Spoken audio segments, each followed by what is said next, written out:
नमस्कार आदाब, मैं हूँ इरफान और आप सुन रहे हैं लिसन विद इरफान। और आज हमारे साथ हैं बहुत ही ख़ास मेहमान अनिल यादव। वैसे अगर देखें तो अनिल यादव के साथ मेरा कोई बहुत पुराना परिचय, पुरानी आशनाई है नहीं। मैं मानता हूँ इस बात को। हार्डली हम लोगों की कुछ चंद 7-8 मुलाकातें होंगी, जिसमें अगर सचमुच में देखें कि जब से पहले तो लखनऊ में हम लोग मिले थे एक बार, जब आप अखबार में नौकरी करते थे, और उसके बाद फिर जब ये किताब आई, यह भी कोई देश है महाराज, तो उसके बाद मैंने पाया कि मतलब एक दिलचस्प नॉर्थ ईस्ट के बारे में ये वाला पहलू मुझे पहली बार पता चला था। तो अनिल यादव को मैं जानता नहीं हूँ उस तरह, तो हम आज जानने की कोशिश करेंगे। इस वक्त हम लोग बैठे हुए हैं साउथ दिल्ली में नीपा, जो एनसीईआरटी के भीतर एक कैंपस है, उनके एक दोस्त रवि प्रकाश के घर में बैठे हुए हैं। और आज है 25 फरवरी 2025 और ये बातचीत हम लोग कुछ कोशिश करेंगे जिससे अनिल यादव के जीवन के बारे में कुछ मतलब 360 एक आइडिया मिले। तो बहुत बहुत स्वागत है अनिल जी। शुक्रिया आपका, बहुत बहुत शुक्रिया। तो शुरू करें उससे पहले मैं ये कहना चाहता हूँ कि मुझे जैसे आपको देखता हूँ तो ऐसा लगता है कि एक आदमी जो मतलब कुछ नींद से भरी आँखों के साथ, कई रातों की नींदें उसकी आँखों में अभी बची हुई हैं, मुझे ऐसा लगता है। और ऐसा आज नहीं लगता है, शायद जब पहली बार मिले होंगे तब भी, कि एक अधूरी नींद का एक आदमी है ये। अगर ये देखने में गलत फहमी नहीं है अगर, तो क्या नींद कहीं आपकी उड़ी हुई है? हाँ, कह सकते हैं कि नींद मुझे बहुत मुश्किल से आती है, और ये शुरू से ही ऐसा है, इसमें कोई नई बात नहीं है। लेकिन रात में 3-4 घंटे के बाद, वो 3-4 घंटे भी मुझे पता रहता है, जरा से भी कोई खटका होता है, कुछ होता है तो मैं जान जाता हूँ, और 3-4 घंटे के बाद मैं उठ जाता हूँ, और उठ करके कम से कम 1 लीटर पानी पीता हूँ। और ये नींद जो नहीं आती या बहुत कच्ची नींद है, उसका कारण ये है कि बहुत ज़्यादा दुश्चिंताएं, आशंकाएं, स्वप्न, फैंटेसी, बहुत ज़्यादा फैंटेसी, बहुत लंबी लंबी उड़ानें चलती रहती हैं। तो वो जो एक तरह से अभाव है नींद का, वो बहुत दिनों से दिखता रहता है, और अब बिल्कुल साथ का ही हो गया है, उसकी आदत हो गई। वो बात है कि नींद मेरी उड़ी हुई है, एक जमाने से उड़ी हुई है। हाँ, मतलब अगर ऐसे देखें कि जो लोग रेगुलर जिंदगियां जीते हैं, भले 10 से 5 की ड्यूटियां ना करें, लेकिन फिर भी उनके जीवन की जो आशाएं हैं और जो सफलताओं का उनके लिए कोई एक पैमाना है, उस पर वो आगे बढ़ रहे हैं, अपने अपने घरों में एक कथित रूप से सुखी जीवन जी रहे हैं। आप ही के समकालीन, आप ही के साथी संगाती, और यहाँ तक कि आपके पीठे थपथपाने वाले लोग भी एक जीवन उधर जी रहे हैं अगर देखा जाए। कभी कभी मुझे लगता है कि ये ऐसा जीवन कोई कैसे जी सकता है जबकि आपके बाहर बहुत उथल पुथल और विद्रूपताएं, विरोधाभास, उसके भीतर से आपको कोई आशा की किरण तलाशनी होती है। तो यह वह कहना सही है, दुश्चिंताएं उसका एक कारण है, और वो अपीयरेंस में जो शक्ल पर जो दिखता है, एक नींद का अधूरा होना, उसके पीछे एक, अगर थोड़ा सा परतों को टटोलें तो ये साफ पता चलता है कि एक बेचैन आत्मा, एक बेचैन जीवन तो है, जिसकी तलाश में आपने पत्रकारिता और उसके बाद फिर पूरा वक्ती लेखन का काम चुना। तो थोड़ा इस बात को समझने के लिए कि ये अनिल यादव अपनी यात्राओं और अनुभवों के क्रम में जैसे हो गए वैसे क्यों हो गए, थोड़ा हम पीछे जाकर समझेंगे। कि पहले आप बताइए आपका जन्म कहाँ और कब हुआ, तारीख और साल। मैं कानपुर में पैदा हुआ था। मेरे पिता पापा वहाँ चकेरी एरोड्रोम पे पोस्टेड थे और 9 जनवरी 1967 को कैप्टन लक्ष्मी साइकिल का कोई अस्पताल था, उसमें मैं पैदा हुआ था। जुड़वा पैदा हुआ था। मेरे साथ एक बहन भी पैदा हुई थी जिसकी 2.5 साल बाद चेचक में मौत हो गई। मैं बचा रह गया। हाँ। तो कौन सी तारीख और साल है? 9 जनवरी 1967। अच्छा। और इस तरह से आप लोग भाई बहन कितने हुए? मतलब एक बहन तो की डेथ हो गई। हाँ, तो उसके बाद फिर हम लोग 2 भाई 2 बहन, उसमें से भी एक बहन की डेथ हो चुकी है। अच्छा। उसमें से एक बहन की डेथ 98 में उसकी पहली डिलीवरी के दौरान एक्सेसिव ब्लीडिंग से ट्रैफिक जाम में फंस के हो गई। उसको अस्पताल ले जाया जा रहा था, तो वो ट्रैफिक जाम में जो डाट का पुल है गऊ घाट और नैनी के बीच में, उसमें फंस के हो गई। वहाँ भयंकर जाम लगा करता था उस जमाने में। तभी ये वाला ब्रिज बना नहीं था, नया वाला जो जिस पर सेल्फी ली जाती है। तो अब हम लोग 2 भाई 1 बहन हैं और ये सब मुझसे छोटे हैं, मैं बड़ा हूँ। सबसे बड़े आप ही? मैं सबसे बड़ा। अच्छा। तो फिर इस तरह से कहें कि बचपन वहीं कानपुर में ही गुजरा होगा? नहीं, बचपन बहुत कानपुर में नहीं गुजरा।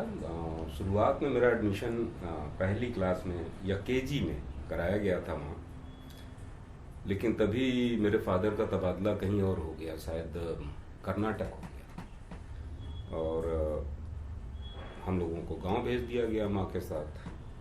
तो कुछ दिन मैं कानपुर के एक स्कूल में गया, किंडरगार्टन में, और फिर उसके बाद वो जो टाटपट्टी वाला स्कूल है गांव का, वहाँ गदहिया गोल से ऊपर बड़की गोल में पहुंच गया। कौन सा गांव?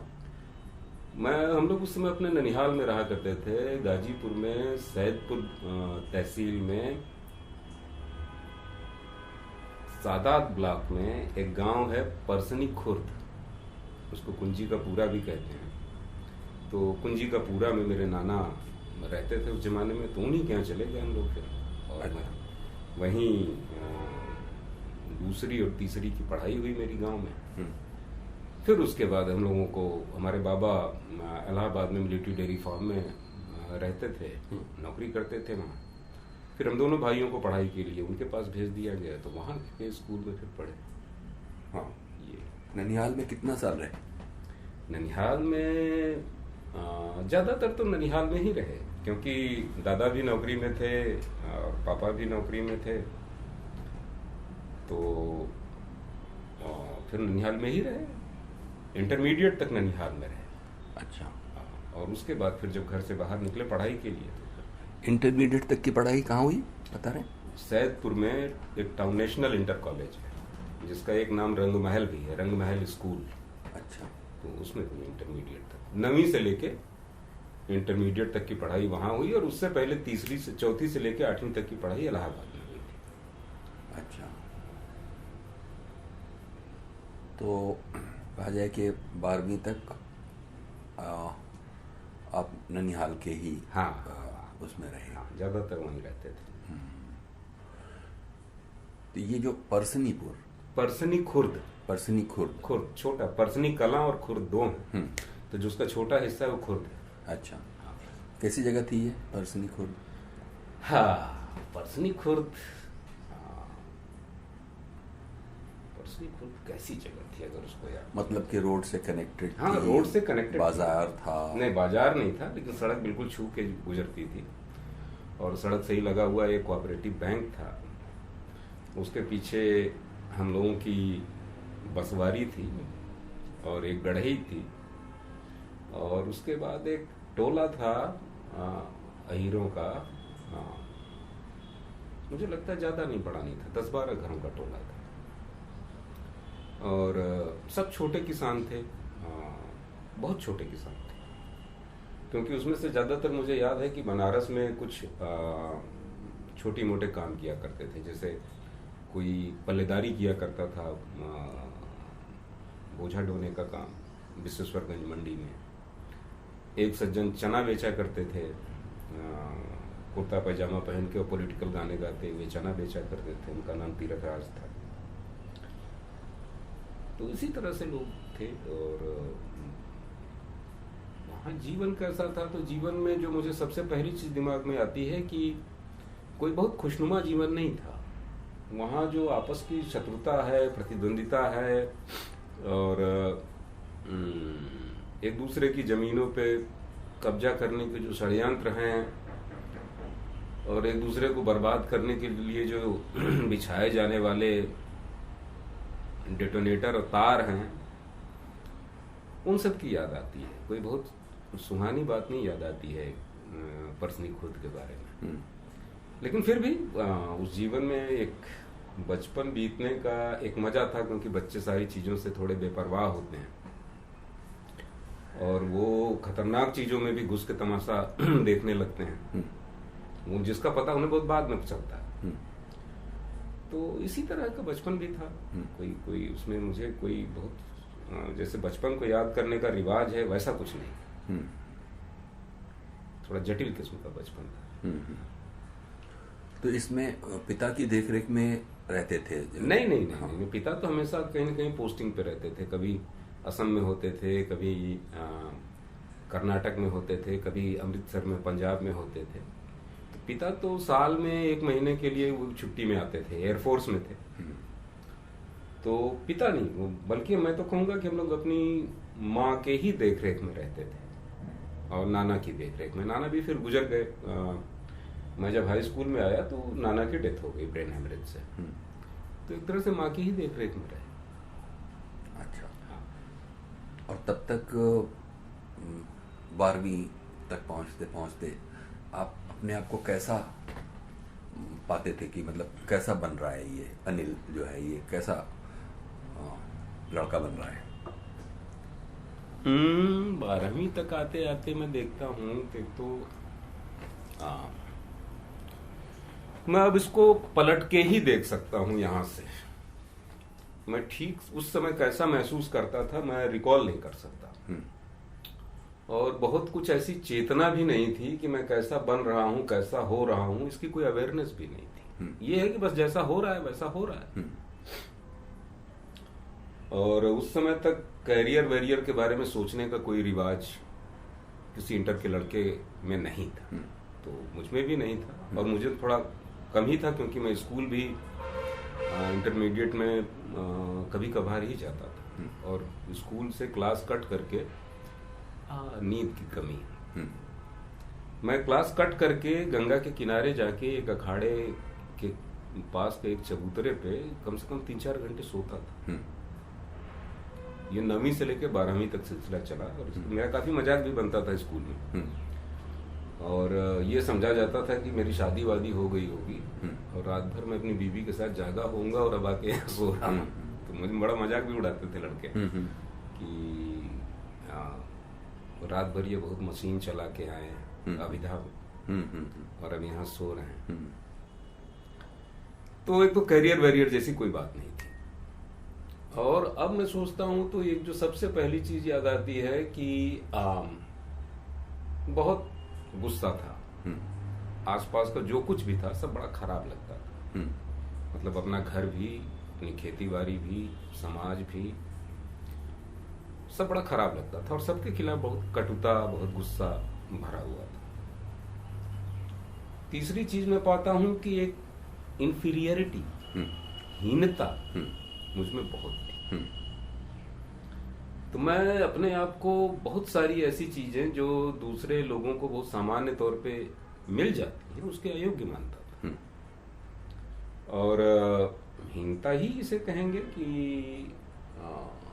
प्रिंसिपल से बात करने में मेरी जबान लटपटाती थी। हम्म। अपने लिए कुछ भी कहने में मेरी जान जाती थी कि मैं ऐसा महसूस कर रहा हूँ, मुझे ये चाहिए, ये कहना नहीं आता था, तो इन्फीरियरिटी याद आती।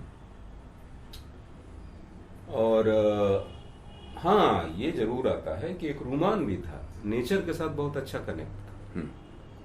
तो मैं ज्यादातर गांव में रहते हुए अपना खेत में, आसपास के नदी के किनारे, तालाब के किनारे, चांदनी रात में, रातों में जागता भी नींद नहीं आती थी, जाग के चांदनी रात में यूं ही घूमता रहता था, मुझे बहुत अच्छा लगता था। और वो शायद मेरे बचपन का अकेले खेतों में घूमना और रातों को घूमना वो सबसे अच्छा हिस्सा। अब जैसे आप कह रहे हैं, दो बातें आपने कही, एक तो ये कि बहुत खराब लगता था, तो दूसरा की इन्फीरियरिटी। इन दोनों के साथ ही ये बात जुड़ी हुई है कि जो खराब लगता है वो किसी के विज़वी, किसी के तुलना में, यानी कोई चीज़ अच्छी थी जिसके तुलना में वो खराब लगता था, या कोई ऊंची थी, सुपीरियर थी, जिसके तुलना में इन्फीरियरिटी महसूस होती थी। तो वो अच्छी चीज़ें क्या थी जिसके बरक्स ये खराब लगना और इन्फीरियरिटी का सोर्स तो जो उसके सबसे बड़े स्रोत थे, हालांकि मुझे अब दोष देना बंद कर देना चाहिए, क्योंकि मैं अब इस नतीजे पे पहुंच चुका हूं कि आप लोगों को दोष दे के कहीं नहीं पहुंच सकते। आप जो बदलना है अपने अंदर बदलिए। तो लेकिन इन्फीरियरिटी के सबसे बड़े सोर्स तो मेरे बाप थे, क्योंकि वो, उनकी महत्वाकांक्षाएं बहुत बड़ी चढ़ी थी, खासतौर से मुझको लेकर के। और वो चाहते थे कि मैं सिर्फ पढ़ूं पढ़ूं पढ़ूं और कुछ न करूं, जबकि मेरा पढ़ाई में कभी मन नहीं लगा, नेवर। तो वो एक तो बहुत मारते पीटते थे जब छुट्टी में आते थे, और दूसरा वो चिट्ठियों में लगातार याद दिलाते रहते थे कि मैं कितना बदमाश, कितना आवारा, कितना गलीज, कितना नाली का कीड़ा जैसा लड़का हूँ। तो वाकई मुझमें इन्फीरियरिटी भर गई थी, क्योंकि बचपन से लगातार वो अंग्रेजी में चिट्ठियां लिखते थे और उनमें एक से एक वो धारा प्रवाह, बरसात मुझ पे करते थे कि मैं कितना नाकारा हूं। दूसरा सोर्स ये है कि आसपास जो शत्रुता थी उसमें मुझे बड़ा डर लगता था। मतलब ये भी डर रहता था कि कहीं जमीन हड़पने के लिए, चूंकि ननिहाल में रहते थे, तो जो पटीदार और अगल बगल के लोग हैं वो कहीं कुछ खिला विला न दे, जहर वहर न खिला दे। मेरी माँ बहुत चौकन्ना रहती थी इस बात को लेकर के, कहीं कोई मार पीट न दे, कुछ इस तरह का। तो एक तो इन्फीरियरिटी यहां से आती थी, और जो कटुता थी, जो बुरा लगता था, वो लगता था कि एक जो आसपास के लोगों पे लगातार संदेह, अविश्वास, उनकी तरफ से डर, ये हावी था। और धुंधला धुंधला अंदाजा था कि जीवन इससे अच्छा भी हो सकता है, क्योंकि जो कम उम्र के लड़के लड़कियां थे उनके बीच में लगता था कि जीवन ऐसा भी हो सकता है। उनके जैसे, मेरे जैसे उनके संबंध थे, जिनके साथ हम खेलते थे, बतियाते थे, घूमते थे। तो उसके बरक्स, उस जीवन के बरक्स, जो हम लोगों का एक सहज, कुछ निश्चल, कुछ भोला, कुछ सपनीला सा बचपन था, उसके बरक्स से जो समाज में फैली हुई शत्रुता थी, ये कटुता का स्रोत थी। तो ये दो चीजें बिल्कुल समानांतर चलती हैं। आपने कहा कि पढ़ने में कोई बहुत मन नहीं लगता था। उसकी एक वजह तो ये भी होती है कि गांव के स्कूलों में पढ़ाई का माहौल ही उस तरह का, टीचिंग स्टाफ अच्छा नहीं होगा, क्लासेस नहीं हो रहे होंगे, बिल्डिंग अच्छी नहीं है, और एक तरह से देखा जाए तो कोई प्रतियोगिता भी नहीं रहती। तो पढ़ने की सामान्य अरुचियाँ तो गांव में इस वजह से शायद होती होंगी। इसके अलावा भी कोई वजह आप सोचते हैं कि पढ़ने में मतलब मन नहीं लगता था, या पढ़ना एक बेकार की चीज़ होती थी? पढ़ने की सबसे बड़ी जो बाधा थे वो अध्यापक थे। स्कूल बिल्डिंग से क्या लेना देना किसी बच्चे को, शायद जिस तरह के घर में हम रहते थे उससे बेहतर ही बिल्डिंग स्कूल की थी, क्योंकि मेरा घर कच्चा पक्का मिला के बना हुआ था और अंदर खपरेल का था और बाहर पक्का था, और वो काफ़ी टूटा हुआ था, और पूरे घर में भूसा, अनाज, चूहों की घुड़दौड़, मधुमक्खी के छत्ते, बिल्ली के बच्चे, जैसा किसान घरों में होता है। तो उससे तो स्कूल अच्छा ही था, तो बिल्डिंग से तो कोई नाराजगी कभी नहीं थी। लेकिन टीचर इस तरह के मिले कि उस जमाने में टीचर बच्चों को मारते बहुत थे। अब जैसे मुझे याद है कि तीसरी क्लास में मेरी पैंट में पेशाब टपका करता था बूंद बूंद, टीचरों के डर के बारे। एक टीचर थे कोयरिया मुंशी जी, राजदेव कुशवाहा नाम था उनका। तो वो हमेशा गुस्से में रहते थे, और किसी भी बच्चे को वो कान से पकड़ के उठाते थे जमीन के 6 इंच ऊपर और धकेल देते थे, वो गिर के अपना छटपटाने लगता था, फिर उसकी पिटाई करते थे वो डंडे से, गहीन से। तो एक डर बैठ गया, और कई बार मैं स्कूल से भाग भी जाता था, अपना बस्ता वस्ता छोड़ के ही भाग गए, दिन भर खेत वेत में गायब रहे और शाम को कोई बस्ता वस्ता ले आए। तो अरुचि वहां से पैदा हुई। बाकी जो स्कूल के अलावा पढ़ने का तो चस्का था, मतलब हमारे घर के पीछे एक स्कूल था, मिडिल स्कूल था, सुनही बोलते थे उस जगह को। गांव में जैसे खेतों के नाम होते हैं कि ये खेत इस इलाके में पड़ता है, तो सुनही एक सनही या सुनही एक गढ़ही थी जिसमें सन धोया जाता था, पटसन। तो उस स्कूल में जो वहाँ के छात्र अध्यापक फेंक देते थे किताबों के चढ़ाए गए कवर, कापियों के पन्ने, लिफाफे, वो सब पढ़ जाते थे हम लोग, मैं और मेरा भाई। उसमें बहुत दिलचस्पी थी, या कोई पत्रिका घर में आई है वो हाथ लग गई, या बाहर का एक कागज भी मिल गया। तो पढ़ते तो थे, लेकिन वो पढ़ाई दूसरे तरह की थी। और स्कूल में जो पढ़ाई से रुचि थी उसका कारण मारपीट थी, हिंसा थी। ये जैसे आपने ये तो बताया कि तालाब है, नदी है, पोखरा है, चांदनी रात है, वो एक कुछ आकर्षण के केंद्र थे। लेकिन घर वापस आना है, उसकी क्या वजह होती रही होगी कि घर सब जगह होकर के घर ही वापस आना है? अब घर वापस आना है, घर आना वापस आना बुरा लगता था, ईमानदारी की बात तो ये। और मेरी माँ बहुत डरती रहती थी और बहुत नाराज भी रहती थी कि मैं अक्सर अंधेरा होने के बाद घर आता था स्कूल से। कभी कभी तो चांद निकल आता था जाड़े के दिनों में। स्कूल में खेलने वेलने के बाद खेलता मैं था जम के, और उसके बाद फिर आके सैदपुर बाजार में अखबार पढ़ता था किसी दुकान पे मुफ्त वाला। अब बैठ के ऐसे ही तमाशा देखता रहता था, मदारी का खेल देख रहे हैं, भालू देख रहे हैं, बंदर देख रहे हैं, पशु मेला देख रहे हैं। तो आते थे, अंधेरा हो जाता था। तो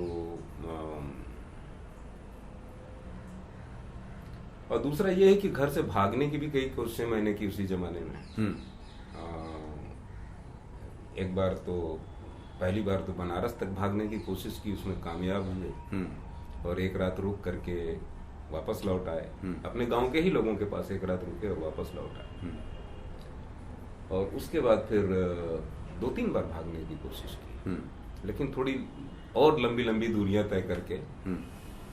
और शायद लौट आने का कारण ये रहता होगा कि डर, असुरक्षा, कहाँ रहेंगे, कहाँ खाएंगे, कहाँ पिएंगे, कहाँ सोएंगे। और इसके अलावा बाहरी दुनिया के बारे में जो डराया गया था कि बच्चों को उठा लिया जाता है, उनको बलि दे दी जाती है, उनके साथ व्यभिचार किया जाता है, उनको नौकर बना के बहुत यातनाएं दी जाती हैं, पता नहीं क्या किया जाता है। तो ये डर ही था जिसकी वजह से मैं लौट आता था। और क्या कारण? अच्छा, तब तक अगर देखें तो परसनी खुर्द में अस्पताल वगैरह की क्या स्थिति थी? कोई अस्पताल वगैरह नहीं था। वो गांव के आसपास एक महापुर छोटा सा रेलवे स्टेशन है, पहले हाल्ट हुआ करता था। उस समय तक मैं जब हाई स्कूल में आया तब तक वो स्टेशन बन चुका था। तो उसके पीछे एक छोटा सा बाजार है, उसमें दो दो दो डॉक्टर बैठा करते थे, जिनको झोला छाप डॉक्टर हम लोग कहते हैं। एक होम्योपैथिक डॉक्टर बैठा करते थे, जिन्होंने खुद ही किताब पढ़ करके ये सब जानकारी हासिल की थी। तो कोई बीमार पड़ता था तो पहले वहाँ जाता था, और ज़्यादा गंभीर होता था मामला, कहीं किसी का सर फट गया, किसी का पैर टूट गया, कहीं बलवे में कोई ज़्यादा घायल हो गया, तो फिर वहाँ से 9-10 किलोमीटर की दूरी पे सैदपुर कस्बा था, वहाँ का सरकारी अस्पताल था। बाकी अस्पताल जैसी कोई चीज़ नहीं थी वहाँ।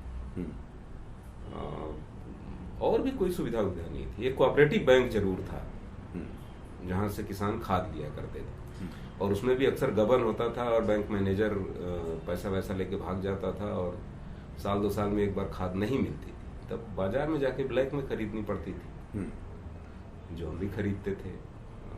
माँ चूंकि खेती का काम करती थी, तो खाद वाद लाने का जिम्मा रहता था मेरा। तब तक अगर देखें कि 12वीं तक की पढ़ाई और उम्र तक आपको खुद बीमारियां वगैरह क्या लगी? मसलन के पहले चेचक हो जाती थी, तो जो पेचिश हो रही है, मैंने छोटी छोटी बीमारियों के भी इलाज नहीं होते थे, और शरीर बड़ा वल्नरेबल हमेशा रहे, तो ऐसा कुछ याद आता है कि मतलब ऐसी बीमारियां जो छोटी ही हैं लेकिन उनको एड्रेस नहीं कर पा रही हैं, माँ भी उतना नहीं कर पा रही हैं, और फिर कुछ अपना घरेलू ये सब करके नुस्खे उसके वैसा क्या है? मुझे अपनी बीमारियों की कोई ऐसी याद नहीं है। मैं कम बीमार पड़ता था। या कोई चोट लग जाए, पेड़ से गिर गए तो कांच चुभ गई, वो घाव बन गया और वो हील अप ही नहीं हो रहा है, ऐसा कुछ? मुझे अपना तो नहीं, मैं अपने भाई का याद है। मेरा छोटा भाई, उसको, वो शायद उस समय 9वीं में था या 8वीं में था, उसको टाइफाइड हो गया, और 2 महीने तक बुखार आता रहा, और स्थिति ऐसी हुई कि उसके बाल गिर गए, और मतलब ऐसा लगा कि वो मर जाएगा। तो मुझे याद है कि अक्सर शाम को घर में एकदम भुतहा सन्नाटा फैल जाता था, और लगता था कि वो मर गया है। तो मेरे पिताजी जब उसी बीच में छुट्टी में आए, तो वो सैदपुर कस्बे से एक डॉक्टर थे SP सिंह, उनको ले आए घर विजिट पे, जिसकी उन्होंने अच्छी खासी फीस भी उस जमाने में मेरे ख्याल 100 रुपए दी थी। तो ये हुआ करता था कि बहुत दिक्कत थी, छोटी छोटी चीजों के लिए कस्बे में जाना पड़ता था, और वो भी इतने पैसे भी नहीं रहते थे मेरे घर में, क्योंकि कोई ऐसा बहुत संपन्न परिवार नहीं था कि किसी चीज की कमी नहीं। तो हम लोग मूलतः अपने पिताजी द्वारा भेजे गए पैसे पे ही निर्भर रहा करते थे, और खेती बाड़ी में कुछ खास तब भी नहीं। और अपनी बीमारियों की जहां तक बात है, तो ये एटीट्यूड मुझे लगता है तभी विकसित हुआ होगा कि छोटी मोटी दिक्कतों पे ध्यान ही मत दो, वो अपने आप ठीक हो जाएगी। जैसे मुझे याद है एक बार गुल्ली बनाते समय मेरी उंगली की नोक कट गई थी। तो कट गई, मैंने हंसिया तेज करके उसको रख के गुल्ली को किनारे मारा उसको शेप में देने के लिए, और वो मेरी उंगली पे लगी, और उसका अगला हिस्सा अलग हो गया। तो मैं तो बहुत डर गया, बहुत घबरा गया। मेरी नानी ने कहा इसमें परेशान होने की क्या बात है, तून कट गई। तोंद मतलब कुर्सी की उंगली की भी तोंद होती है, मुझे पहली बार पता चला कि उंगली के आगे जो एक उभार है गुलगुला सा, ये उसकी तोंद है। तून कट गई है, उसमें क्या। और उनका ये कहना था कि एक तो जाओ कोऑपरेटिव बैंक के पास दुकान है पान की, एक शिव कुमार सिंह की, चूना लेके उस पर लगा दो। वो भी नहीं कर सकते हो तो जाके पेशाब कर दो, अपने भाई से कह दो कि पेशाब कर दे इस पे, पान तो सही हो जाएगा। लेकिन मैं कुछ ज्यादा ही आशंकित था, तो फिर मैं एक झोला छाप डॉक्टर के पास महापुर गया, और उन्होंने एक इंजेक्शन लगाया। तब तक खून रुक ही चुका था, और उन्होंने मलहम लगा के ड्रेसिंग कर दी, और वो हफ्ता 10 दिन में ठीक हो गया। तो फिर एक एटीट्यूड विकसित हुआ कि बीमारी उमारी ये सब ध्यान देने की चीज नहीं। और बाद में इसी में एक चीज जुड़ी कि शरीर का भी अपना एक खतरे में और कष्ट में एक उसका एक रिस्पॉन्स सिस्टम है, उसका एक इम्यून सिस्टम भी है। तो ये सब अपने आप सही हो जाएगा, बस हिम्मत रखो ये सब ठीक हो जाएगा। तो ये वाला एटीट्यूड विकसित हुआ इस अभाव के कारण, और शायद बहुत सुविधा होती तो ये ना विकसित होती, और ये बहुत बाद में काम आया। अच्छा, तब तक वहाँ पर मनोरंजन के क्या साधन होते थे परसनी खुर्द में? मसलन की कोई नौटंकी पार्टी आ गई, या फिर कोई थिएटर कंपनी घूमती हुई आ गई, या मदारी वाला कुछ मदारी दिखाने, जादू दिखाने आ गया, मतलब घरों की इस एक रस दुनिया से बाहर एक्साइटमेंट के और क्या तत्व मिलते थे? मनोरंजन आसपास बेशुमार था। जो सबसे बड़ा मनोरंजन मुझे याद आता है वो हुआ करता था बिरहा। और उस जमाने में कुछ ऐसा क्रेज था बिरहा का, बिल्कुल बिरहा बदल रही थी उस जमाने में। मतलब बदल इस अर्थ में रही थी कि मेरे पैदा होने से पहले उस इलाके में खड़ी बिरहा का चलन था। लेकिन उस समय लोक गायकों ने क्या किया कि फिल्मी गीतों की धुनों पे बिरहा बना के गाना शुरू किया, और वो बहुत लोकप्रिय हो रही थी, क्योंकि गांव वाले फिल्म देख नहीं पाते थे, और कभी कभार देख पाते थे, जो कभी शहर जाता हो, कस्बे जाता हो, तो उसने देख ली तो देख ली। दूसरा ये है कि और मेरे गांव के अगल बगल भी बहुत सारे लड़के एक लोक गायक के रूप में करियर बनाने का सपना देखते थे। और मेरे ही ननिहाल में रहने वाले एक नंदलाल थे, हमसे थोड़े बड़े थे, तो वो दिन रात करताल बजाने की प्रैक्टिस किया करते थे। लोहे के 2 छड़ें होती हैं तराशी हुई, जिनको बजाना पड़ता है, काफी भारी होती, और वो लगातार गाने की प्रैक्टिस किया करते थे। एक राम जन्म कवि थे, वो पान की दुकान चलाते थे, लेकिन वो बिरहा बनाते थे। तो एक तो बिरहा के दंगल और वो आसपास बहुत हुआ करते थे। उससे भी जो बड़ा मनोरंजन था, कुश्ती के दंगल हुआ करते थे। उस जमाने तक पहलवानी मरते मरते भी चल रही थी, घिसट रही थी। तो दंगल बहुत हुआ करते थे, कम से कम नागपंचमी और एक बार दशहरे के आसपास कहीं न कहीं महापुर में या मुआरे में, ककरही में एक दंगल तो होता था। फिर उसके बाद आसपास जो चमरोटी थी, उसमें एक नाच कंपनी थी। एक द्वारका नाम के आदमी थे, वो जो कभी डाकू कभी दरोगा का पार्ट किया करते थे, और उनकी अपनी एक छोटी मोटी नाच कंपनी थी, और दूसरी नाच कंपनियों में भी काम करते थे। यही मनोरंजन के साधन थे। और बाकी खेला तमाशा मदारी ये सब तो आते ही जाते रहते थे, मेला ठेला ये सब तो था ही। यही सब मनोरंजन के साधन थे। अच्छा, हमने देखा है कि ऐसी मतलब गांव में कोई गांव का आदमी कहीं चला गया, मतलब साधु बन गया, फिर वो किसी दूसरे गांव में जा करके बस गया। ऐसे लोग, मतलब एक गांव का समाज है, उसमें कोई एक ऑड मैन आउट जिसे कहते हैं, वो भी कहीं हो जाता है, आ जाएगा कहीं नीम के पेड़ के नीचे अपना धुनी रमा लेगा, एक मिस्टीरियस सी उसके पीछे कहानियां चलेंगी, कुछ लोग कहेंगे कि वो सीआईडी का आदमी है या मतलब खुफिया वगैरह वगैरह। लेकिन वो एक तरह से साधु बन के जंगल में जाने के बजाय एक तरह से गुमनामी में, ऐसी कोई कहानी भी परसनी खुर्द में आपको देखने को मिलती है कि कोई ऐसा मिस्टीरियस आदमी? और परसनी खुर्द तो नहीं, लेकिन हमारा जो कस्बा था सैदपुर, उसमें इस तरह के बहुत चरित्र थे। जैसे एक मूसा बाबा थे। मूसा बाबा उनका नाम इसलिए पड़ा कि हमेशा वो मूसा का गुल किया करते थे। वो बैठ के अपना मूसा का गुल करते रहते थे। लेकिन पता नहीं कैसे लोगों को लगने लगा कि उनके पास बड़ी स्पिरिचुअल पावर है, तो लोग उनके पास जाके ऐसे बैठे रहते।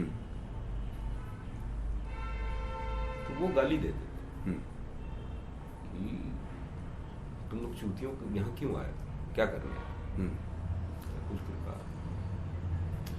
तो उनके हाथ जो लगता था, चप्पल ढेला जो लगे, ईंटा उठा के मारते थे, और किसी को छू गया, लग गया, वो तो माना जाता था कि अब इसकी जिंदगी बन गई।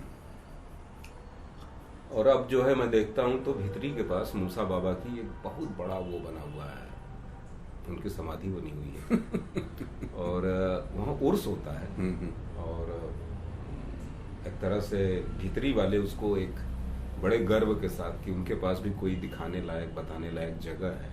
हालांकि वहीं बगल में अशोक का स्तंभ है और समुद्रगुप्त काल की बस्तियां हैं, वो नहीं, लेकिन मूसा बाबा की मजार लोगों को याद आती है। फिर एक और पागल था जो रेलवे लाइन के किनारे बैठ के हमेशा मुस्कुराता रहता था।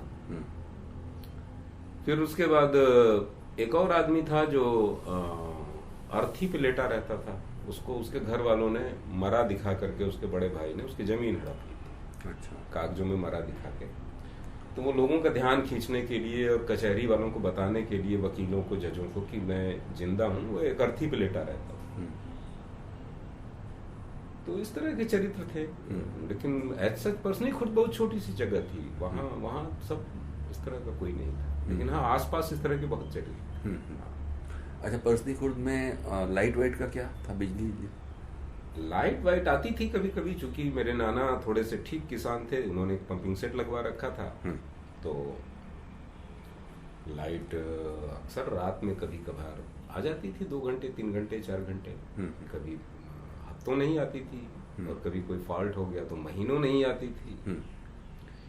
तो मूलतः काम लालटेन से ही चलता था। लाइट वाइट तो हाँ, बाद में जैसे जैसे समय बीता वैसे वैसे लाइट ज्यादा आने लगी, शुरू में तो वैसा नहीं। अच्छा, तब तक आप लोग घर में जैसे कपड़े वपड़े क्या बनवा दिए जाते थे, और बड़ा मतलब जिसके लिए बहुत एक्साइटमेंट रहता था कि अब नए कपड़े बनेंगे, वो कब बनेंगे, कहाँ से आएंगे, और उसमें आपकी अपनी रुचियों का कितना ध्यान रखा जाएगा, क्या बनेगा, पैंट शर्ट क्या होगा? नहीं, मुझे कपड़ों वपड़ों में दिलचस्पी नहीं थी, और शायद इसका एक कारण था वही, एक तो वो जो इंफीरियरिटी थी, शायद वो कारण थी। ये भी लगता रहा हो कि मैं अच्छे कपड़े पहनने के लायक नहीं, ये भी हो सकता है। और दूसरे ये है कि आसपास बहुत ज्यादा गरीबी थी, उसमें अच्छे कपड़े पहनने का मतलब अलग से दिखाई देना और दूसरों की नजर में खटकना था, जो मुझे महसूस होता था। और दूसरी ये बात ये है कि वही होता था कि कम से कम मैं और मेरा भाई हाई स्कूल तक एक ही थान से दोनों के लिए पैंट कमीज हाफ पैंट बनवा दी जाती थी। अच्छा, तो एक ही जैसा पहन रहे हैं, कोई दूर से ही देख के बता दे कि ये दोनों भाई हैं। तो इस तरह से था। तो कपड़ों वपड़ों को लेकर के कभी कोई, जैसे कि गर्मियों की छुट्टियां हों, वो तो सबसे ज्यादा एक फालतू टाइम होता है एक तरह से देखा जाए। उसमें क्या करते थे गर्मियों की छुट्टियों में? कहीं जाएंगे या क्या करेंगे? मतलब वो तो फालतू टाइम है एक तरह से, स्कूल तो जाना नहीं है, तो क्या करते थे गर्मियों की छुट्टियों में? गर्मियों की छुट्टियों में अगर गांव में होते थे तो कहीं जाने का सवाल ही नहीं। गांव में ये होता था कि दोपहर में ट्यूबवेल में, पोखरे में नहाया जाए, तैरा जाए, नदी में तैरा जाए, अब बेवजह इधर उधर घूमा जाए, पेड़ पे चढ़ा जाए, खेला जाए। कहीं कोई खरगोश निकल आया तो उसका पीछा किया जाए गांव के कुत्तों को इकट्ठा करके। सवेरे जाके महुआ बीना जाए, आम के बगीचे में जाके पूरे दिन मुंगरी और ढेला से आम ले दनादन तोड़े जा रहे हैं। मेरा एक बार मुंगरी से सिर भी फटा है, किसी ने मुंगरी चलाई और वो ऊपर से सीधे मेरे सिर पे गिरी और फट गई। हाँ, वो तो रामाजोर की भी फटी थी अभी। हाँ, वो चला आता है, वो चला आता है। लेकिन जब इलाहाबाद में रहते थे तो ये एक जरूर इंतजार रहता था कि माँ के पास जाना है। तो गर्मी की छुट्टियों में गांव चले आते थे। जब चले आते थे तो वही सब करते थे, आम तोड़ना, महुआ बीनना, नदी में नहाना, और लंबे लंबे समय तक खेलना, और अपने हम उम्र लड़के लड़कियों के साथ चेमेगोइयाँ करना, दुनिया भर का प्रपंच बतियाना, यही। और तैरना कब सीखे? तैरना बहुत पहले सीख लिया था, पता नहीं कब सीख लिया था। वो तालाब नदी में हाथ पैर चलाते चलाते सीख लिया था। लेकिन जिसको कहते हैं सचमुच तैरना, मतलब उस तैराकी से मैं अपनी जान बचा सकता था सिर्फ, पानी की सतह पे टिका रह सकता था और उसमें एनर्जी बहुत लगती थी। तैरना तो मैंने अभी खजान सिंह स्विमिंग एकेडमी में सीखा 2017-18 में। अच्छा। दिल्ली आने के बाद मुझे लगा कि प्रॉपर तरीके से सीखना चाहिए। तो बल्कि वो मैं जिस मकान में रहता था वो खजान सिंह का ही मकान था जो एशियाड में जिन्होंने वो जीता था। तो जाके उन्हीं की एकेडमी में मैंने एडमिशन ले लिया और 2 महीने बाद फिर मैं अच्छे से तैरना सीख गया। तो तैराकी वो ऐसे ही थी, वो एक तरह से मौज ज्यादा था और उसके पीछे कोई तैराकी की चेतना नहीं थी। अच्छा, हमने कपड़ों के बारे में पूछा, चप्पल जूते का क्या होता था? चप्पल जूते का ये है कि एक जमाने में मुझे हवाई चप्पल बहुत सुंदर चीज लगा करती थी। हाँ। एक तो उसका पहले इतने रंग की नहीं, एक ही तरह की हवाई चप्पल होती थी कि नीला तला होता था और सफेद वो होता था उसका जिस पे पैर रखते। तो वो हमेशा बड़ी साफ सफाक और एक एस्थेटिक्स जैसी बात उसमें लगती थी, एक सौंदर्य दिखाई देता था मुझे उसमें। और मैं चाहता था कि मेरे पास भी एक हवाई चप्पल हो, लेकिन मेरे जिम में नई हवाई चप्पल जल्दी आती नहीं थी। हाई स्कूल तक तो मुझे नहीं याद है। तो क्या नंगे पैर घूमते थे? ज्यादातर नंगे पैर घूमते थे। हाँ। बाद में मुझे जूतों का शौक जरूर हुआ। तो जूतों के शौक के लिए ये होता था कि जो फादर वो ले आते थे मिलिट्री वाले बूट, वो मुझे बहुत अच्छे लगते थे। तो उनको साबुन के पानी में भिगो के और उसके फीते बांध के 2 दिन भीगा जूता पहने रहते थे। वो सेट हो जाता था पैर में। अच्छा। यही तरीका फौजियों ने बताया था। बाप ने तो नहीं बताया था, लेकिन दूसरे जो फौज वाले थे उन्होंने बताया कि हम लोग का भी जूता ऐसे ही, कोई नाप के थोड़े जूता मिलता है, पकड़ा दिया जाता है जूता और वो काटता है, तो इस तरह से सेट होता है। तो उसको मैं भी साबुन में भिगा के 2 दिन घूमता रहता था, सेट हो जाता था। साबुन में भिगा के कितना रखना पड़ेगा? हम तो रात भर के लिए छोड़ दिया करते थे। अच्छा। लेकिन हाँ 2-3 घंटे में वो चमड़ा फूल जाता है, नरम हो जाता है और आपका पैर अपनी जगह बना लेता है उसके अंदर, और उसके बाद आप उसको पहन सकते हैं। या फिर कुछ लोग जो ट्रेडिशनल तरीका था, लेकिन वो थोड़ा असुविधाजनक तरीका था, उसमें सरसों का तेल भर दिया जाता था। तो उसमें पैर लेकिन स्लिप करता था, बहुत दिनों तक पैर फिसलता रहता था। तो मैं तो साबुन वाला तरीका अपनाता था। बाद में मुझे स्पोर्ट्स के जूतों का शौक हुआ, क्योंकि वो उनकी जो डिजाइन थी, बनावट थी, जो ग्रिप था पैरों में और एंकल के आसपास जो उसकी पकड़ थी, और जो उसमें बाउंस तो था, उछाल तो थी नहीं, लेकिन मुझे महसूस होती थी विज्ञापनों के असर में कि इसमें एक उछाल भी होती है। अच्छा, खैर वो वाले जूते तो बाद में हुए होंगे। हमको बताइए कि तब तक मैं अगेन वही 12वीं तक की दुनिया के बारे में रुका हुआ हूँ कि तब तक ये जो होता है भूत प्रेत से डर, कुछ भगवान ठीक कर देंगे, कुछ हनुमान जी के यहाँ जाके थोड़ा प्रसाद चढ़ा देना है, तो कुछ हनुमान चालीसा पढ़ लेना है। धर्म की आस्था का इस उम्र तक कितना प्रवेश हुआ? खूब प्रवेश था। मैं भूत प्रेत से यकीन भी करता था, डरता भी था, और इंटर तक मुझे याद है कि मैं भगवान खूब मानता था।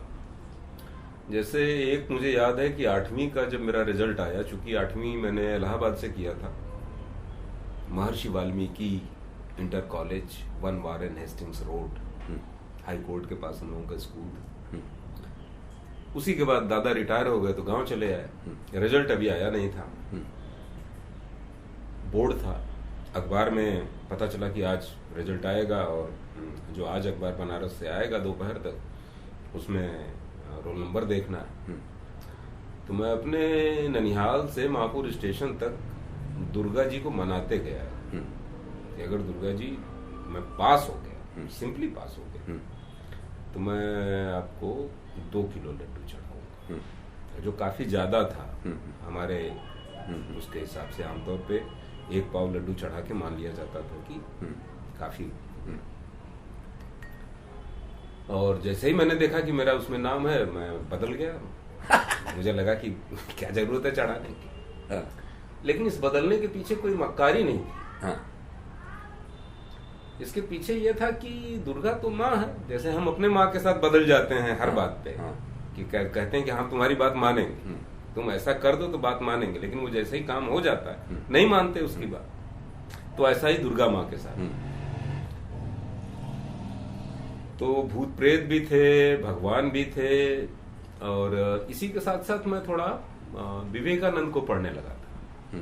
कहीं से मिल गई थी एक किताब उनकी, शायद परिव्राजक मिल गया था मुझको, जो उनकी वो घुमक्कड़ी की कहानी है कि करतल भिक्षा तरतल वास, जो उन्होंने क्वाइन किया एक टर्म कि 3 दिन से ज्यादा कहीं रुकना नहीं है और हाथ पे ही खाना खाना है और किसी पेड़ के नीचे रुकना है और कोशिश करनी है कि किसी के घर में ना रुकना पड़े। हालांकि वो पेड़ के नीचे कम रुके, लोगों के घरों में ही ज्यादा रुकते थे। और दूसरी इंपॉर्टेंट बात यह है कि मेरे नाना ने अपना धर्म बदल दिया था। वो कबीरपंथी हो गए थे। अच्छा। और वो मरने के बाद दफनाए गए। मेरी नानी भी दफनाई गई, मेरे बड़े नाना भी दफनाए गए थे, और मेरी शायद बड़ी नानी भी दफनाई गई, क्योंकि मैं उनके मरते अंतिम संस्कार के समय गांव में नहीं था, मैं चला आया। तो इसका असर हम लोगों पे था, क्योंकि वो क्या करते थे कि मेरे नाना अक्सर जो साधु पुजारी इस तरह के लोग गुजरते थे उनको बड़े प्रेम से बुलाते थे और उनसे पूछते थे कि कैसी रसोई, कच्ची की पक्की। तो ज्यादातर कच्ची वाले होते थे कि हमको आप अनाज दे दीजिए, हम खुद बना के खाएंगे, सीधा दे दीजिए। तो वो जब खा पी लेते थे तो उनसे बैठ के वो एक तरह का शास्त्रार्थ करते थे, वही जो कबीर के शिक्षाओं के मुताबिक कि ताते घर की चकिया बली पीस खाए संसार। और मुसलमानों से भी उनका यही रवैया था कि काकर पाथर जोड़ के मस्जिद लई बनाए, अत्ता पर मुल्ला चढ़ी बांध दे, क्या बहरा हुआ खुदाए। तो एक दूसरे तरह की अवेयरनेस वहां से बननी शुरू हुई, और वो बहुत स्ट्रांग तरीके से फिर विकसित होती गई पढ़ाई लिखाई के साथ और अपने अनुभवों के साथ। तो मुझे याद है कि बीएससी आते आते मैंने और मेरे एक आध और दोस्त, या वो भी बाद में बदल जाते थे, जो रास्ते में पड़ा हुआ मंदिर पे चढ़ाया हुआ पैसा है वो उठा लेना, और जो भूत प्रेत के उतारा के लिए नींबू और मिर्चें चढ़ाई जाती हैं, नींबू काट के घोल के पी जाना, तो ये सब काम हम करने लगे थे। लेकिन इसी के साथ साथ वो डर भी था कि कहीं कोई बड़ा अनिष्ट न हो जाए, कहीं कोई बड़ी आशंका भी न हो जाए। लेकिन धीरे धीरे धीरे धीरे धीरे लगा कि वो अनिष्ट की आशंका ही थी, उसमें कोई कंटेंट नहीं था। अच्छा, देखिए, तो अगर हफ्ते 10 दिन में अपने घर से कितनी दूर तक जाने की चुनौती रहती होगी? जैसे कि बाजार तो आपने बताया, लेकिन कुछ और भी चीज़ें होती हैं, मसलन आपको गेहूं पिसाने जाना है। हाँ, तो कितनी दूर जाना होगा? गेहूं पिसाने के लिए 2-3 किलोमीटर। जो परसनी कला गांव था उसमें एक चक्की थी, तो वहां जाते थे। बाद के दिनों में खेतों के बीच में एक चक्की लगा ली, एक सज्जन थे उनका नाम था रामकृत पाल, तो वहां ले जाने लगे। वो कम दूरी थी, वो 1 किलोमीटर की दूरी थी। और उससे याद आया कि जब आटा पिसाने जाते थे तो वो बड़ा वो वाला क्षण हुआ करता था कि जैसे चक्की वाले से कह दिया कि इसमें से 2 किलो आटा खरीद लो तुम। ये लगता था कि माँ को पता नहीं चलेगा, और उसका पैसा दे दो, उस पैसे का हम कोई उपयोग करेंगे। लेकिन उसको पता रहता था, लेकिन वो कुछ बोलती नहीं थी, वो जान जाती थी। और वो चक्की वाला भी बता देता था कि आपका बड़ा वाला बेटा आया था, वो 2 किलो आटा बेच के गया। तो इतनी ही दूरी थी, कोई बहुत दूर जाने का स्कोप। घर में आपको किस नाम से बुलाती थी माँ? अनिल नाम से ही बुलाती थी। बहुत पहले बहुत बचपन में मुन्ना नाम था, लेकिन वो फिर बाद में छूट गया, बाद में अनिल ही हो गया। औपचारिक तरीके से अनिल करके ही बुलाती थी। अच्छा, साइकिल कब आई होगी जिंदगी में? साइकिल जिंदगी में आई 4थी में। जब गांव से इलाहाबाद जाके मिलिट्री डेयरी फार्म में अपने दादा के साथ रहने लगे, तो वहां मेरे पिताजी की साइकिल पड़ी हुई थी। तो चौथी में ही हम लोगों ने उसको ले करके कैंची चलाना सीखा। फिर उससे मिलिट्री डेयरी फार्म, चूंकि वहां से ले करके और पूरे कैंटोनमेंट एरिया और हाई कोर्ट तक फैला हुआ जंगल था, तो उस जंगल में घूमते रहते थे। साइकिल तब आई, चौथी में आई। अच्छा, चूंकि आप बीच में भाग भाग करके कुछ बनारस घूम आए थे, मतलब परसनी खुर्द में शहर कितना आता था? मतलब शहर की छाया या उसका सपना या ये कि कोई आकर्षण की चीज है शहर, वो कितना था? शहर हमेशा गांव के जीवन में एक कौतुक, मनोरंजक और चमत्कारी जगह के रूप में आता है। तो चूंकि परसनी खुर्द के बहुत सारे लोग बनारस में रह करके 5-7 लोग छोटे मोटे काम करते थे, तो उनके जरिए शहर आता था परसनी खुर्द तक, लेकिन वो हमेशा कौतुक के रूप में आता था। कि जैसे वहाँ मानस मंदिर में जब झांकी लगती है साल में एक बार, जाड़े की शुरुआत में, दशहरे से पहले, तो हनुमान जी सीना चीर के दिखाते हैं, उसमें राम सीता दिखाई देते हैं। या जटायु रावण से लड़ता हुआ दिखाई देता है। फिर उसके बाद ये है कि शहर चूंकि बनारस था, इसलिए बहुत मिथकीय तरीके से भी आता था कि बनारस में कोई भूखा नहीं सोता है। शंकर भगवान और पार्वती रात में निकलते हैं और सारी मिठाइयाँ और खाने की चीजें खरीद लेते हैं दुकानों से और सब बांट देते हैं गरीबों को। वहां कोई भूखा नहीं सोता। फिर वहां बहुत रोशनी होती है, रात में भी लाइटें जलती रहती हैं, एकदम जगरमगर रहता है। और वहाँ ठगी बहुत होती है, मतलब आप कुछ भी खरीदने जाओ आपको ठगा जाएगा। एक ये है ना, बनारसी साड़ी खरीदने जाओ, गहना खरीदने जाओ, ठगा जाएगा। यहाँ तक कि जो लोग मर्द के मड़कड़का जाते हैं, उनको लकड़ी बेचने में, कफन बेचने में भी ठगा जाता है। तो शहर ठगी, चमत्कार, कौतुक और उस तरह की जगह थी। लेकिन एक खास बात है कि उस जमाने तक जो शहर के लोग गांव आते थे, उनका मजाक बनाया जाता था। कहा जाता था कि ये माना जाता था कि वो कमजोर हैं शारीरिक रूप से और दिमागी रूप से भी कमजोर है। वो शहर का दाल भात खा करके और बहुत नियंत्रित जीवन जी करके कुछ जूझू टाइप की चीज हो गई, कमजोर हो। लेकिन बाद में उल्टा हुआ। बाद में यही पलट गया, 90s आते आते पलट गया कि पहले हम लोग कोई हिंदी में बात करता था गांव में तो कहते थे कि अरे अंग्रेजी भूपत। लेकिन बाद में फिर गांव का मजाक बनाया जाने लगा कि अबे देहाती हो गया।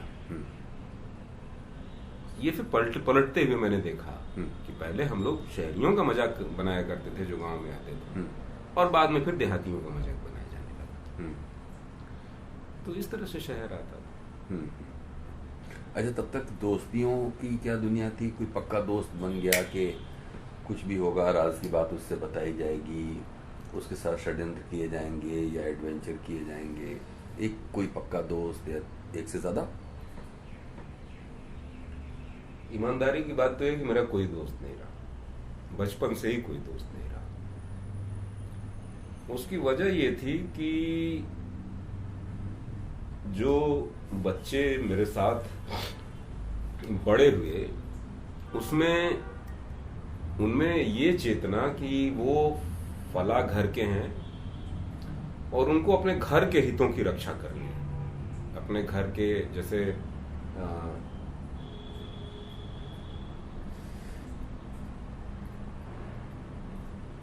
अपने खेत की रक्षा करनी है, अपने घर के आगे की जमीन की रक्षा करनी है, अपने परिवार के सदस्यों के बारे में रक्षा करनी है।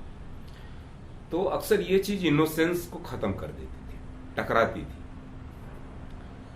कि जैसे आज कोई दोस्त है तो पता चला कि वो 2 घंटे बाद राजदार नहीं है, वो जा करके अपने घर के लोगों से उस बात को उगल दे रहा है, चुगली कर दे रहा है। तो मेरा कोई दोस्त नहीं बन पाया कभी, एक अविश्वास जैसा रहा। और सबसे अच्छा दोस्त तो मेरा भाई ही रहा, उसी के साथ कुछ राजदारी रहती थी, उसी के साथ रहती थी बदकही, लेकिन हम लोग आपस में बहुत लड़ाई मारपीट भी किया करते थे, लेकिन हाँ दोस्ती भी थी। और जो बाद में फिर एक पढ़ाई लिखाई के बाद एक वैचारिक और एक सब्लाइम किस्म की साझेदारी में भी बदल गई, दुनियावी मसलों पे हम लोग बात करते थे। तो मेरा दोस्त तो मुझे लगता है कि कुछ दिनों तक मेरा भाई ही रहा, और कोई दोस्त नहीं। ये तो हो गया मतलब पुरुष मित्रों की बात। हाँ, इसमें इश्क मोहब्बत के सिलसिले क्या शुरू हुए? तब तक तो शरीर में आपके एडोलसेंस आ जाता है और एक चेतना आ जाती है, उसकी आवश्यकताएं हो जाती हैं, मन और शरीर दोनों की। तो प्रेम मोहब्बत की क्या दुनिया बनी? कोई दुनिया नहीं थी, बहुत कूड़ मगज, विकृत और सप्रेसिव दुनिया थी, बहुत दमित दुनिया थी। जैसे गांव में रहते हुए प्यार मोहब्बत के बारे में सोचा ही नहीं जा सकता था, और वहां एक आदर्श मर्द का जीवन जीना हम लोगों ने बहुत पहले शुरू कर दिया था, मुझे लगता है 7-8 साल से। लेकिन वो आदर्श टिकता नहीं है। तो मुझे जो पहली यादें हैं कि वो यादें लड़कियों से जबरदस्ती करने की यादें। सबसे पहले खेतों में काम करने वाली मजदूरिनों के साथ, और उसके बाद अपने आसपास की लड़कियों से, और अन्य लड़कों की तरह मैंने भी की।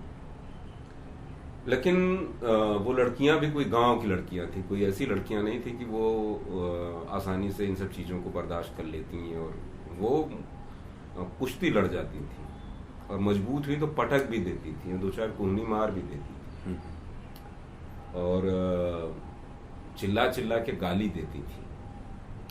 तो फिर एक शक्ति संतुलन जैसा निर्मित हुआ कि इनके साथ तमीज से ही पेश आया जा सकता है, इनके साथ जोर जबरदस्ती नहीं की जा सकती। और आसपास का जो पूरा माहौल था वो जोर जबरदस्ती वाला ही। बहुत सारे लोग थे जो अपनी बीवियों को पीटते थे, औरतों की बहुत बेकदरी थी उस जमाने में, आपसे तो बहुत ज्यादा थी। तो गांव में रहते हुए तो कभी भले ही रोमांटिक खाम ख्याली रही हो, कल्पनाओं की उड़ान रही हो, लेकिन सचमुच का प्यार मोहब्बत तो कभी घटित नहीं हुआ। शहर आने के बाद मुझे ये लगने लगा कि हम भारतीय लोग प्यार वार कर ही नहीं सकते। तो मैं थोड़ा पढ़ने लिखने में ठीक हो गया था तब तक। पढ़ाई के में सारी अरुचि के बावजूद मैं अंग्रेजी बोलने लगा था और अंग्रेजी पढ़ने लगा था। तो मैंने सोचा कि मुझे ये विदेशी बहुत आकर्षित करते थे, गोरे, जो बनारस बहुत आते थे। मैं यूपी कॉलेज में बीएससी कर रहा था। मैंने सोचा कि अगर गाइड जैसा कुछ हो जाए तो इनके साथ प्यार मोहब्बत सेक्स सब कुछ हासिल किया जा सकता है।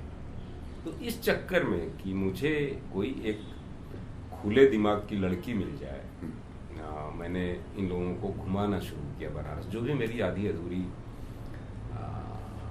उड़ंत किस्म की जानकारी थी उस जमाने तक बनारस के बारे में, वही जो ज्यादातर गाइड जिस तरह से बोलते हैं उन्हीं को देख करके मैंने सीखा था, और कुछ अपना थोड़ा बहुत पढ़ा भी था।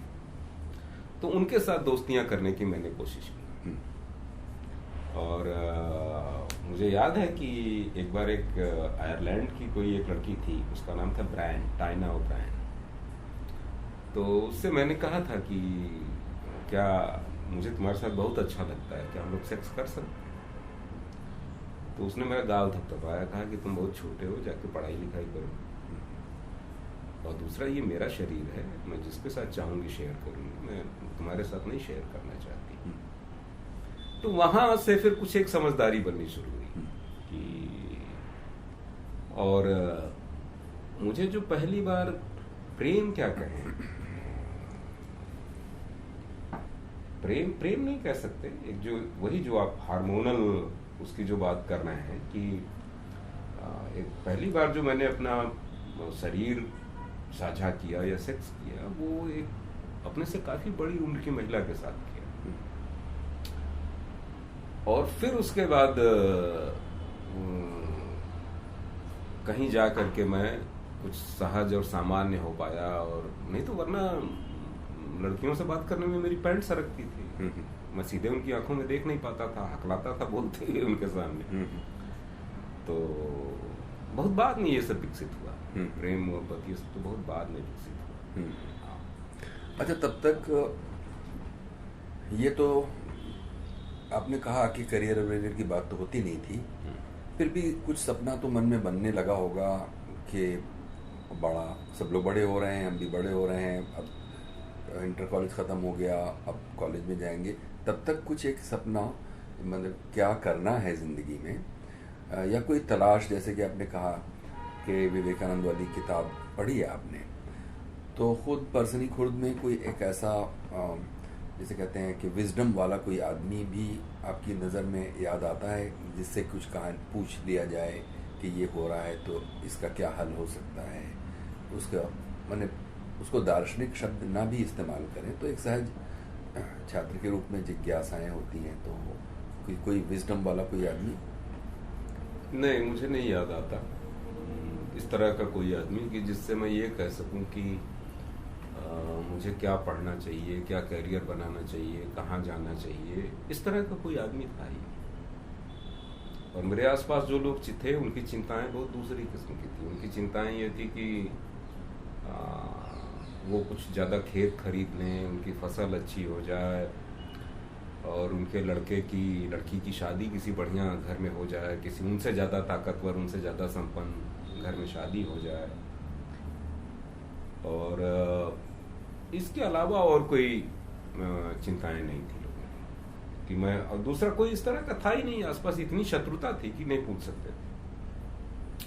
बीच में मुझे याद आता है कि एक श्रीवास्तव करके थे, सीनियर थे, मुझे लगता है कि वो बनारस में पढ़ रहे थे, तो वो मेरी तरफ आकर्षित हुए और मेरे घर आते थे, बड़ी बड़ी देर बैठे रहते थे और मेरी माँ से भी बात करते थे, और वो बड़ी चिंता जताते थे कि आप इसको यहाँ भेजिएगा पढ़ने, वहाँ भेजिएगा पढ़ने।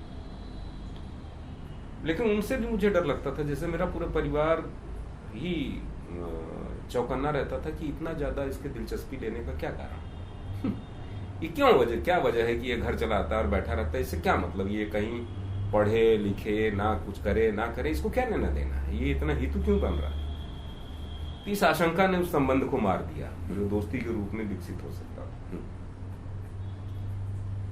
तो इस तरह का तो कुछ नहीं था, लेकिन हाँ, पता नहीं कैसे ये मेरे पिताजी थे जिनका ये जोर था कि मुझे डॉक्टर बनना चाहिए, और डॉक्टर बनने के लिए मुझे बीएससी करना चाहिए और पीएमटी देना चाहिए। तो उन्होंने कहा कि जाकर के यूपी कॉलेज अच्छा कॉलेज है, जाके वहाँ एडमिशन ले लो। तो यूपी कॉलेज में मैंने जाकर के बीएससी में एडमिशन ले लिया। हालांकि मेरी कोई दिलचस्पी नहीं थी साइंस पढ़ने में, मैथमेटिक्स में से और साइंस से मुझे थोड़ी दिक्कत थी, लेकिन हाँ, चूंकि उनका आतंक था तो मैंने एडमिशन ले लिया। और वहां जा करके मैंने एक तरह से अपने आसपास के माहौल के प्रभाव में प्रायोरिटाइज करना शुरू किया कि मुझे क्या करना है। अच्छा, अभी उस पर आएंगे। ये बताइए कि तभी तक परसनी खुर्द की इस दुनिया में आपको ऐसा कोई अनुभव जिसमें कोई एक समलैंगिक आक्रमण जिसे बोलते हैं, कि मतलब बच्चा अभी वल्नरेबल है किसी अंधेरे में, उसको किसी बड़ी उम्र के या उससे माने उसी के समकक्ष किसी ने उसके ऊपर कोई शारीरिक फेवर लेना या ऐसा कोई खूब कई अनुभव। जैसे एक की मुझे याद है कि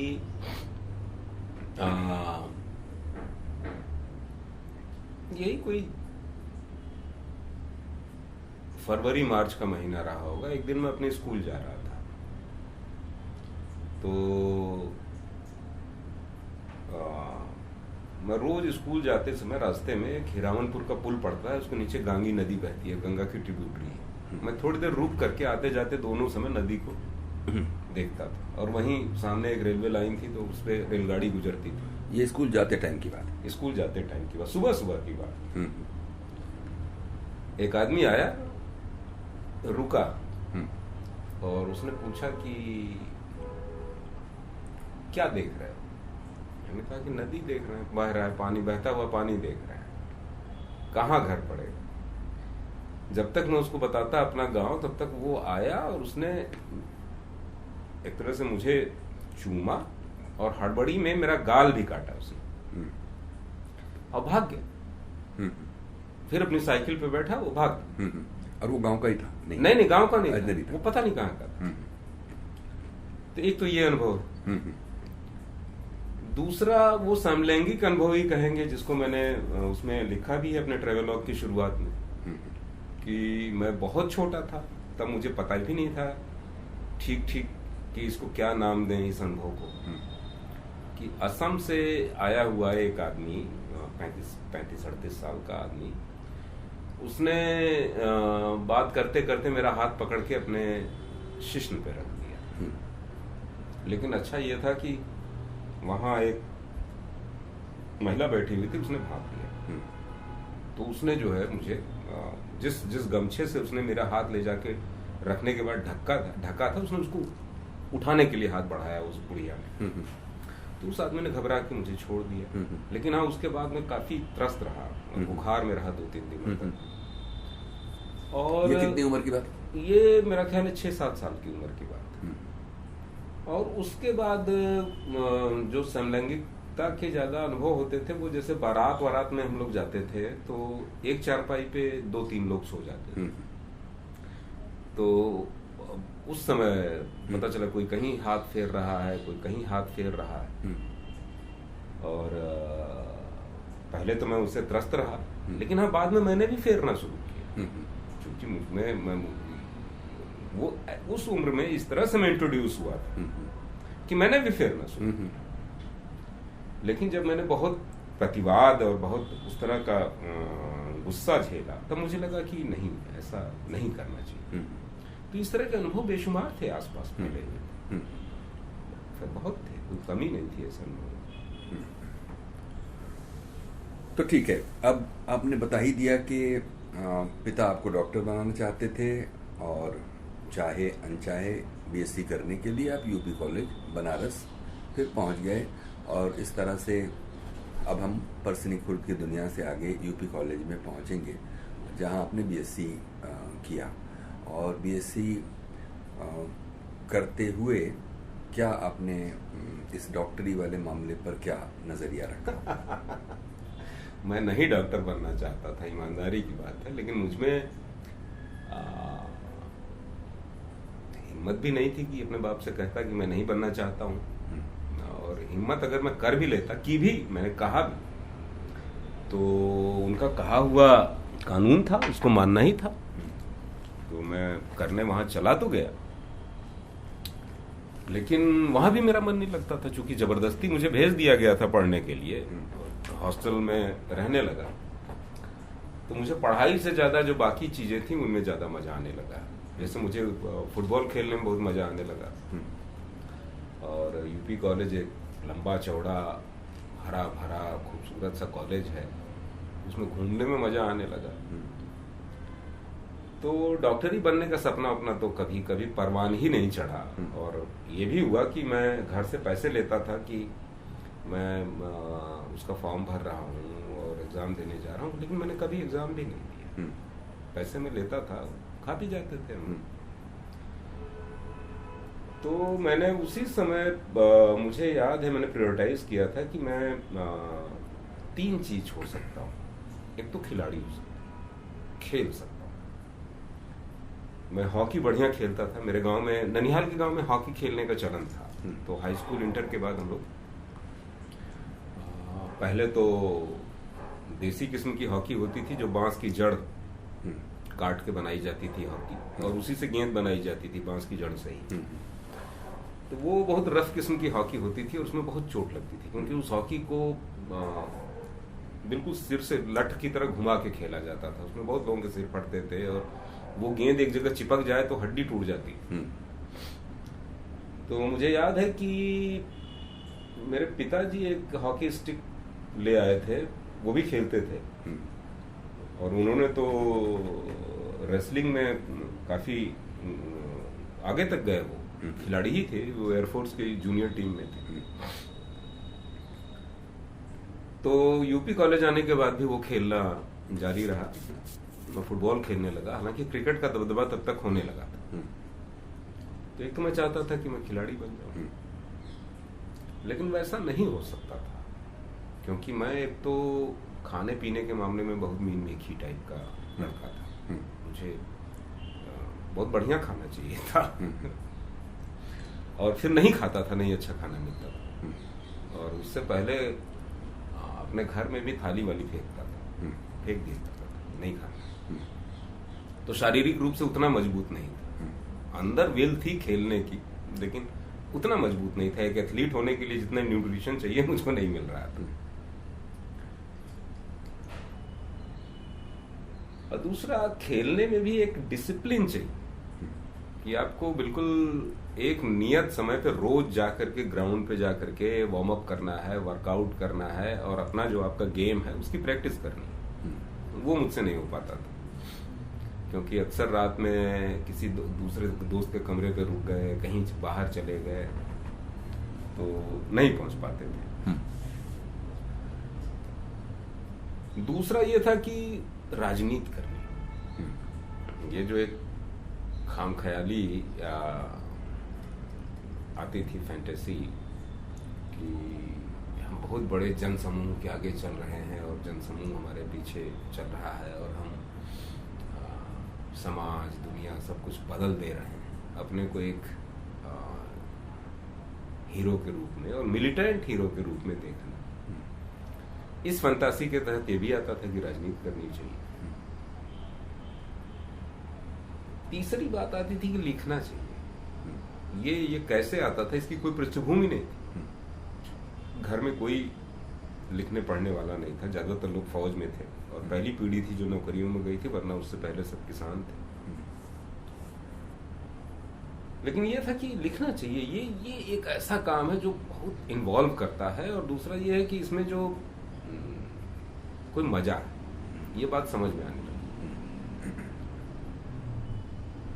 तो वो दोनों नहीं हो पाए। दोनों करने की कोशिश की मैंने।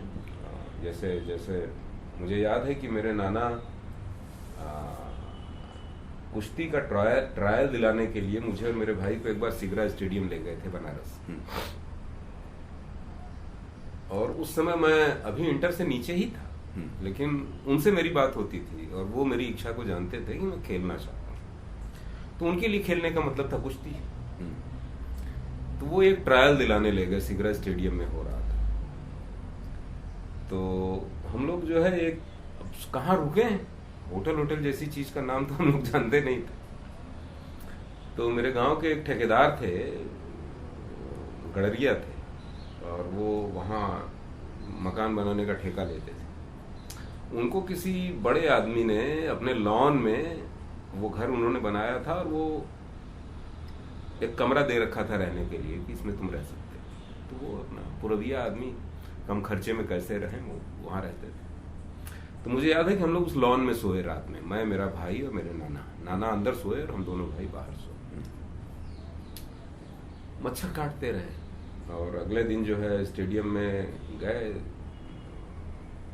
तो नाना ने एक टोटका बताया कि अपनी बनियान जो है गद्दे पे जाने से पहले ऐसे उतारो, उल्टा, कि इससे पहलवान के जीतने के संभावना ज्यादा रहती है। कैसे उतारो? मतलब जो तरीका था कि नीचे से दोनों पकड़ो और ऐसे खींच के उतार दो, उल्टी बनियान तो वो हो जाती थी। ऐसे मत उतारो। अच्छा। पीठ से पकड़ के उसको धीरे धीरे खींच के उतारो कि बनियान उल्टी ना हो, उल्टी ना होने पाए। ये टोटका है। लेकिन वही है कि एक तो सफर करके आए थे, रात भर मच्छरों ने काटा हुआ था और गांव में मिट्टी वाले अखाड़े पे कुश्ती लड़ते थे, यहाँ आके गद्दे वाले पे लड़नी थी, पॉइंट का कुछ पता नहीं था। तो उसमें पलक झपकते ही फैसला हो गया।